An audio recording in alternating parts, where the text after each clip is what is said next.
অর্জুনের কাছ থেকে নন্দু পরিচয় আড়াল করেই অফিসি বাড়িতে এসে প্রিয়ার আসল সত্যি জানতে পারলো মিস্ত্রি। হ্যাঁ বন্ধুরা, আমরা এমনটাই দেখতে চলেছি সিঁদুরের মূল্য ধারাবাহিকের ৩৪৩তম পর্বে। তো চলো ভিডিওটি শুরু করা যাক। মিস্ত্রি খুব সুন্দর করে সকলকে পাস্তা পরিবেশন করে আর মনে মনে বলে আমাকে ক্ষমা করে দেবেন, এই সমস্ত কিছু আপনার পাওনা ছিল মাসি। ঠিক সেই মুহূর্তে যশোদা যখন খাবার খায় তখন বলে এ তো আমার হাতের রান্নার টেস্ট, কিন্তু নান্দুই তো রান্না করলো, কিন্তু আমার হাতের টেস্টের মতো কেন লাগছে, কি হচ্ছে বুঝতে পারছি না।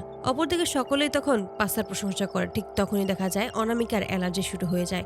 অনামিকা তখন বলে তুমি এই বাড়িতে চাকরিটা করতে পারবে, তবে একটাই শর্ত, তুমি এই বাড়িতে থাকতে পারবে না। তখনই সকলে বলে তাহলেও কোথায় থাকবে? তখনই বলে আউট হাউসে থাকবে। বড়ঠামি বলে ওঠে সেখানে মিষ্টি আর অর্জুন রয়েছে, ওখানেও কিভাবে থাকবে? ঠিক সেই মুহূর্তে অনামিকা বলে ওখানে 3টি রুম আছে, 3টি রুমের থেকে একটি রুমে থাকলেই তো হয়ে যায়, তাহলে তো আর কোনো সমস্যাই নেই। তখনই অসীমা স্যার বলেছে অনামিকা একদম ঠিক কথাই বলেছে, অনামিকা তুমি সমস্ত কিছু ব্যবস্থা করে দাও। আর সকলেই আপনারা ভুলে যাবেন না যে ওই আউট হাউসটা কিন্তু আমার সম্পত্তির মধ্যেই পড়ে। হঠাৎ করেই অনামিকার বেশি অ্যালার্জি দেখা দিতে থাকে। তখনই বলে যে পানি নিয়ে এসো। তখনই যশোদার সামনে আসে এবং সে পানি ঢেলে দেয়। আর তখনই বলে যে তুমি নোংরা পানি আমার উপর কেন ফেলেছো? তখনই যশোদা বলে আমি তো বুঝতে পারিনি, সামনে যা পেয়েছি সেটাই নিয়ে এসেছি, আর ভালো হোক বা খারাপ পানি তো ছিল।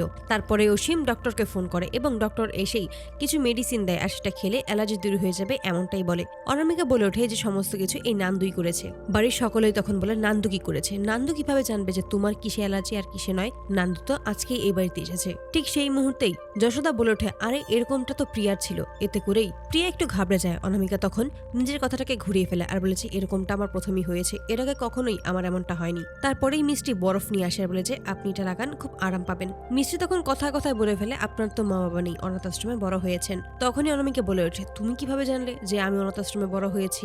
আমার কিসে অ্যালার্জি সেটা তুমি জানো না, সেটা মেনে নিলাম, কিন্তু তুমি এটা কিভাবে জানো যে আমি অনাথ? তখনই মিষ্টি বলে যারা যে কাজ ছেড়ে চলে গেছে তাদের থেকেই তো কোনো না কোনো ভাবে জানতে পেরেছিলাম, এই বলে সেখান থেকে চলে যায়। অনামিকা যখনই একা থাকে তখনই ভাবতে থাকে যে যেভাবেই হোক এই প্রিয়ার নামটা কোনোভাবেই এই বাড়িতে উঠতে দেওয়া যাবে না। ওই যশোদা কোনো না কোনো ভাবে প্রিয়ার নামটা আবারও তুলে ফেলেছে, যদি একবার কেউ সন্দেহ করে তাহলে আর রক্ষে নেই। যেভাবেই হোক এই সমস্ত কিছু ধামাচাপা দিতেই হবে। তাই অসীম আসতেই সেখানে কান্নাকাটি শুরু করে দেয় আর বলে যে কার নামের সাথে আমার নামটা জুড়ে দিয়েছে, কেউই প্রিয়া যার সাথে আমার নাম জুড়ে দিয়েছে।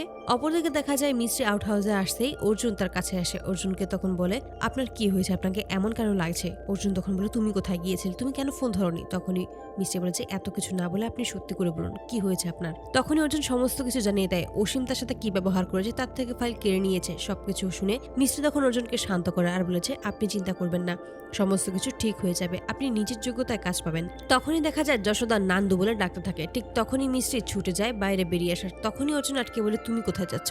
আর এই নন্দুই বাকে কে, কেনই বা নন্দুকে ডাকছে? আর এতে করেই ঘাবড়ে যায় মিষ্টি। তো বন্ধুরা তোমাদের কি মনে হয় এবার কি হবে? অর্জুনকে কি পাশে নিয়েই নান্দু তার কাজ চালিয়ে যাবে, নাকি পরিচয় গোপন করে প্রিয়ার আসল সত্যিটা সকলের সামনে তুলে ধরবে? অবশ্যই তোমাদের মতামত কমেন্টে জানতে ভুলবে না। ভিডিওটি ভালো লাগলে অবশ্যই চ্যানেলটি সাবস্ক্রাইব করে বেল আইকনটি বাজিয়ে দিও। ধন্যবাদ।